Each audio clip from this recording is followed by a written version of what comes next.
Hello, dear YouTube viewers. I hope you're doing well. Okay, so let's start our video. I grew up in a family where loyalty meant everything. My parents weren't wealthy, but they taught me the value of working hard and standing by the people you love. By the time I was in my mid-20s, I had built a stable life for myself. I had a steady job that paid the bills, a small apartment I could call my own, and a routine that gave me comfort. I wasn't flashy, I wasn't extraordinary, but I was dependable. And for me, that mattered more than anything. When I met her, my world shifted. She was younger than me, still in school, full of ambition and fire. She had dreams of becoming someone who would change the world, someone who would climb higher than the walls life had placed around her. She carried that determination in her eyes, and it pulled me in before I even realized what was happening. At the time, she was struggling. Her parents couldn't support her fully, and she was balancing part-time jobs along with her studies just to keep up. I admired that fight in her. She wasn't the type to give up, even when the weight of her life seemed unbearable. We met in the most ordinary way. A friend introduced us at a small gathering, but the way she spoke stayed with me. She talked about her future like it was already written, like she could see herself standing in a place far away from where she was. I remember thinking, this girl deserves to get there. It wasn't her beauty alone, though she was beautiful. It was the way she carried her dreams, like they were more precious than gold. As our relationship grew, I found myself falling deeper into that vision of her future. I wanted to be a part of it, not as a spectator, but as the person who helped her get there. Loving her meant believing in her goals as much as she did.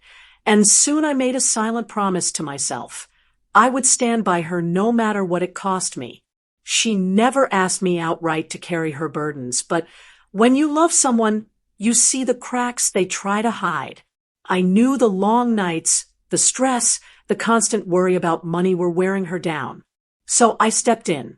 I told myself that if I worked harder, if I sacrificed now, the day would come when we both could look back and say it was worth it. That was the beginning of my decision, the choice to support her, while she finished school, no matter what it took from me. I didn't know then just how much it would take. The weight of money became a constant shadow over my shoulders. Tuition fees, rent, utility bills, books, transportation, it all added up faster than I could catch my breath. My paycheck stretched thin each month, and yet I pushed myself to cover everything. I skipped buying new clothes, told myself my old shoes still had life left in them, and ignored the rattling noise coming from my car engine. The thought of upgrading my car or even dreaming about buying a small house drifted further away with each passing year. Instead, all my savings went straight into her education. She didn't see most of the sacrifices, not because she didn't care, but because I didn't want her to. I wanted her to stay focused on her studies, not worry about how I was pulling the strings together behind the curtain. While I worked late shifts, she studied in quiet libraries. While I dragged myself home exhausted, she returned glowing from lectures and group projects. Her life seemed lighter because I carried the weight she never had to. And even though my back ached from the responsibility, I told myself this was love. This was what it meant to be a partner. But somewhere along the way, I started noticing the distance between us. At first, it was small. She'd spend long hours on campus, often coming home late, too tired to talk. I convinced myself it was temporary. Then came the internships and projects that demanded her weekends. She was surrounded by new people, professors, mentors, classmates with ambitions like hers. I was happy for her, but I couldn't deny the growing space between us. Still, I found ways to excuse her absence. She's just focused on her future, I whispered to myself whenever she missed dinner again. When she forgot to call me back after promising she would, I told myself she must have been busy with work. And when she skipped our small rituals like sitting together after a meal or talking before bed, I convinced myself it was only because she was tired. The moments of loneliness grew sharper with time. I'd sit at the dinner table alone, staring at a plate of food gone cold, wishing she'd walk through the door with a smile. On weekends, when other couples filled the parks and restaurants, I sat at home watching television in silence, the laughter from the screen only reminding me of what I didn't have. I even tried to hold on to her in small ways. I wrote her encouragement notes, little messages folded into her notebooks or slipped into her bag before class. Most of them ended up forgotten, untouched, or found much later when they no longer mattered. I kept telling myself it would all be worth it once she graduated. All these nights alone, all the sacrifices, all the aching silences. I believed they were temporary. The future we had been building together. The life I imagined us living once she achieved her dream. That was what I clung to. My inner voice never stopped repeating. When she graduates, it'll all be worth it. The day of her graduation felt like the culmination of everything I had worked for over the last 5 years. I woke up before the sun, ironed my best shirt, and wrapped the small gift I had managed to buy her. Money was still tight, but I didn't care. I wanted her to have something that marked this moment. A delicate silver bracelet, simple but meaningful, something she could wear as a reminder of our journey together. When I sat in the audience and saw her walking across the stage in her gown and cap, my chest swelled with pride. My hands ached from clapping so hard, but I couldn't stop myself. I thought of every sleepless night, every shift I had worked, every lonely dinner, every tear I had swallowed in silence. And in that single moment, it all seemed worth it. She was beaming, her diploma in hand, the whole world ahead of her. And I told myself, this is it. We've made it. After the ceremony, I held her in my arms and whispered, we did it together. That was how I truly felt. Even though her name was on the diploma, I believed that both of us had crossed that stage. My sacrifices, my love, my unwavering support, I thought they were part of the reason she had made it this far. I looked into her eyes, expecting to see the same gratitude, the same joy of partnership. That night, over dinner, I handed her the bracelet. She smiled, thanked me, and slipped it onto her wrist, but something in her reaction felt different. It wasn't the wide-eyed warmth I used to see when I surprised her before. It was polite, restrained, almost distant. I brushed the thought away, convincing myself she was simply tired from the day's excitement. In the weeks that followed, though, I began to notice subtle changes. She moved through our home differently, like it wasn't a place of comfort, but merely a place to rest her head before rushing off to the next opportunity. She was fielding job offers, networking with new people, and stepping into a professional world that seemed to demand all of her attention. Her phone buzzed constantly with emails and messages, and her laughter over calls with colleagues sounded brighter than the tone she used with me. I tried not to take it personally. She had worked so hard to get here, and this was her time to shine. I told myself it was just a transition, that once she settled into her new routine, things would go back to how they used to be. But the shift in her eyes was undeniable. When she looked at me, there was less softness, less connection.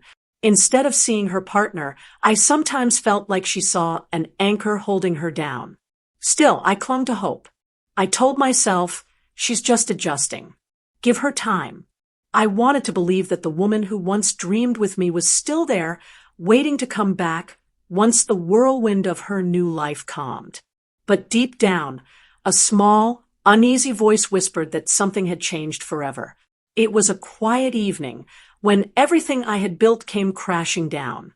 I came home tired, expecting another ordinary night, maybe a quick meal, maybe silence as she answered emails. Instead, I found her sitting at the edge of the couch, her hands folded in her lap, eyes downcast. Something about the stillness in the room sent a chill through me. When I sat beside her, she didn't lean into me like she used to. Instead, she turned, looked at me with a strange calmness, and said, "I appreciate what you did for me." Her words caught me off guard. I waited for the warmth that usually followed, the affection, the gratitude. But what came next shattered me. "But I've grown, and I don't see us together anymore." The sentence didn't make sense at first.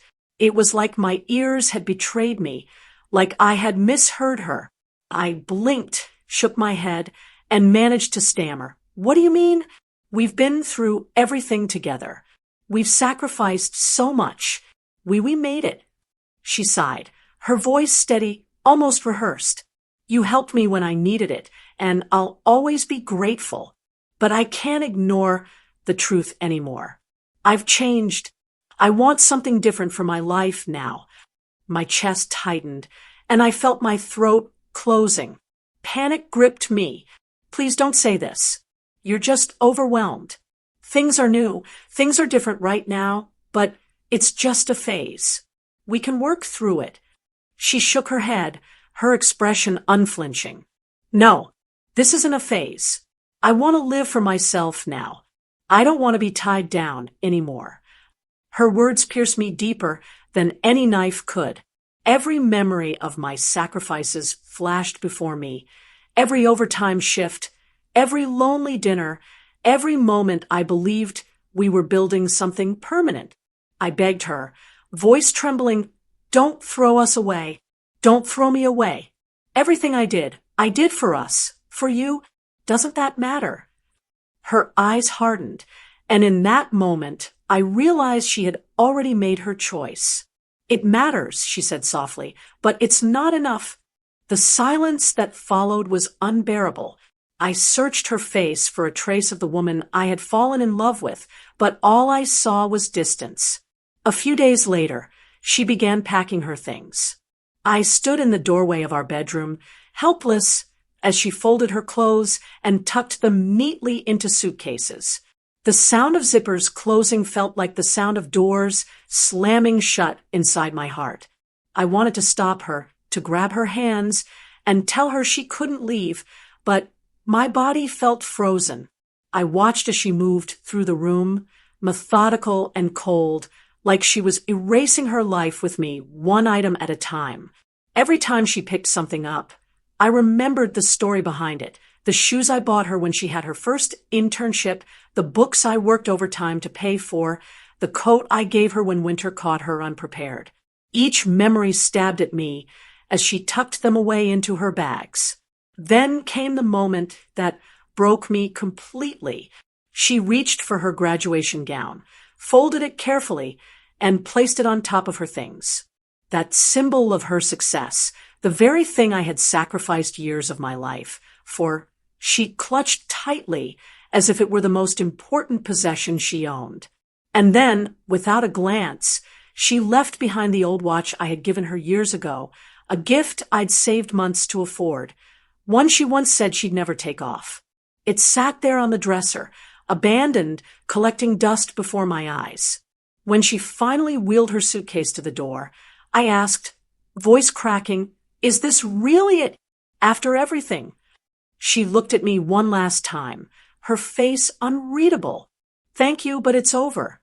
And with that, she walked out, leaving me standing in the wreckage of a life I thought we had built together. The house didn't feel like home anymore.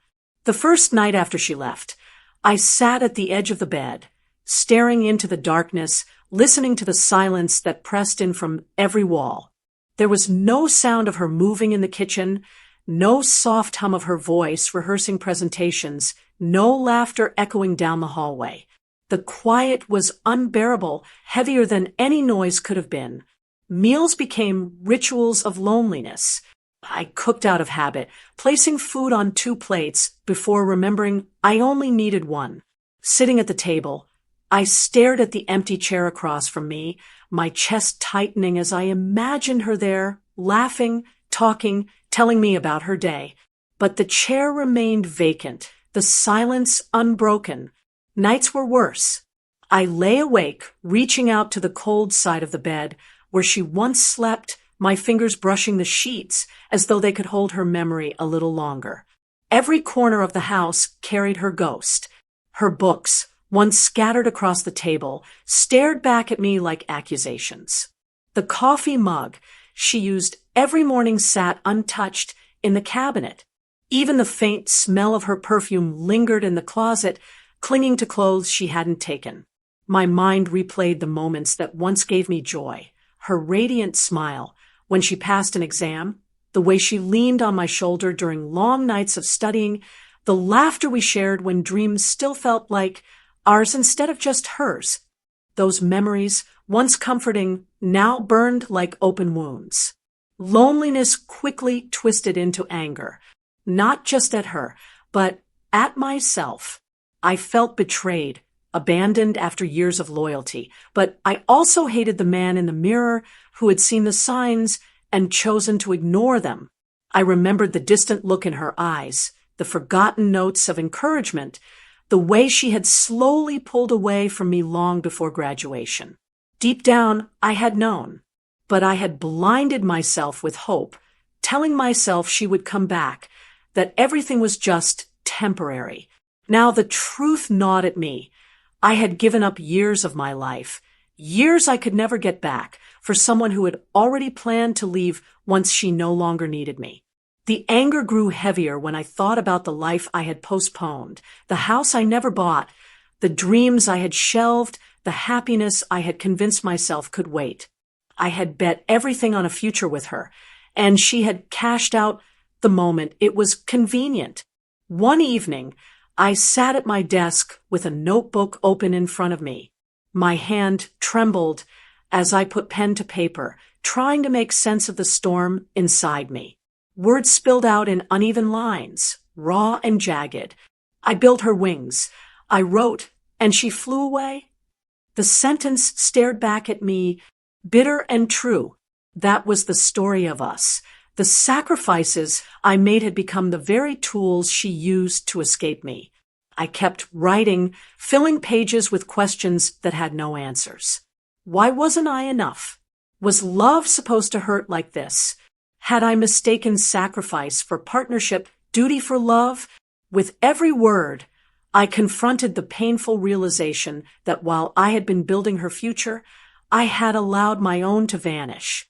The anger didn't leave me, but in the quiet of those late-night writing sessions, I began to understand that holding on to it wouldn't change the past.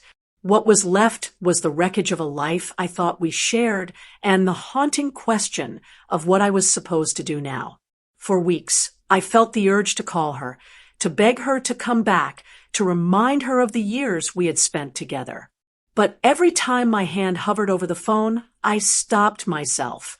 Somewhere deep inside, I knew that chasing her would only strip me of the little dignity I had left.